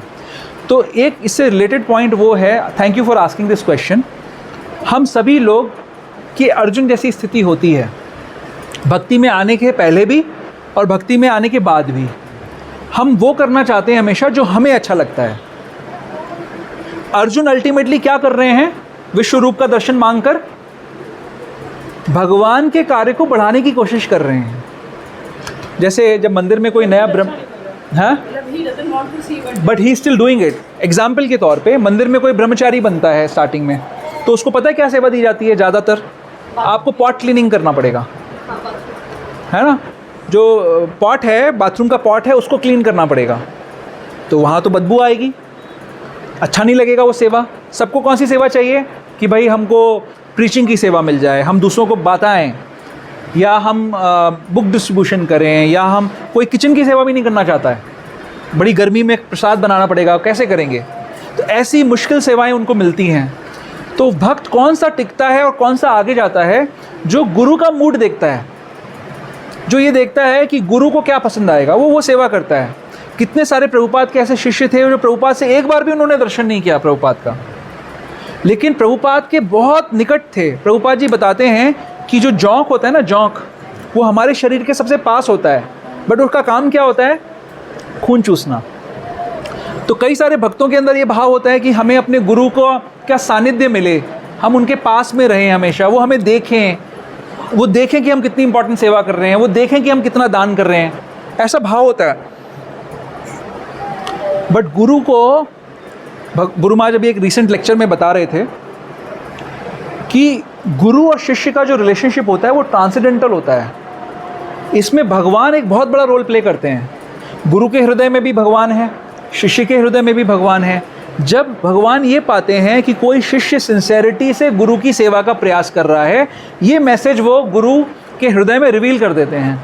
तो जो गुरु की मर्सी है वो शिष्य को मिल जाती है, भले उसने नोटिस ना करा हो, भले सामने से प्रत्यक्ष ना देखा हो। प्रभुपाद के कितने सारे महान शिष्य थे जो हमेशा उनके पास थे। हमारे गुरु महाराज तो गिनती की बार मिले होंगे उनसे, लेकिन गुरु महाराज कितने प्रिय हैं श्रील प्रभुपाद को, कितने प्रिय हैं, क्योंकि सारे वही काम कर रहे हैं जो प्रभुपाद को पसंद थे। बुक डिस्ट्रीब्यूशन पे जोर कर रहे हैं, वर्णाश्रम पे जोर दे रहे हैं, प्रभुपाद की वाणी को रिपीट कर रहे हैं अपनी हानि और लाभ की चिंता किए बिना। कितने लोग गुरु महाराज के खिलाफ हो जाते हैं जब वो सही बात बोलते हैं और लोगों को पसंद नहीं आती है। तो क्यों कर रहे हैं? क्योंकि वो तो देख रहे हैं कि प्रभुपाद तो फिजिकली प्रेजेंट भी नहीं है, अब तो बहुत आसान है उनकी बात को फॉलो नहीं करना। लेकिन फिर भी सिंसेरिटी से यही एक शिष्य का कर्तव्य है कि हम अपने गुरु के, माता जी, अपने गुरु के मनोभाव को समझें, मनोभिष्ट को समझें। ये मनोभिष्ट बहुत इम्पॉर्टेंट है। और फिर देखें कि हम अपनी परिस्थिति में कैसे भक्ति कर सकते हैं, सेवा कर सकते हैं। भक्ति है है तो कि अप्रतिहता, किसी सिचुएशन में नहीं रुकेगी। अगर आप हर समय अपने बच्चे को ये सोच के डील करोगे कि मैं भगवान की दी हुई जिम्मेदारी को निभा रही हूँ, ये मैं ट्रस्टी हूँ इस बच्चे का, आपकी सारी की सारी जो सेवा है भक्ति बन जाएगी। जो स्त्रियां अपने पुरुषों को अच्छे से सर्व कर रही हैं, घर को अच्छे से मेंटेन कर रही हैं, सबसे बड़ी सेवा है, क्योंकि आप घर भगवान का घर है, वो आप भगवान के लिए कर रहे हो वो काम, आप अपने लिए नहीं कर रहे हो। लेकिन वही घर अगर आप अपने लिए मेंटेन कर रहे हो, उसी घर को सुंदर बना रहे हो क्योंकि मुझे अच्छा लगेगा, तो वो सेवा नहीं है।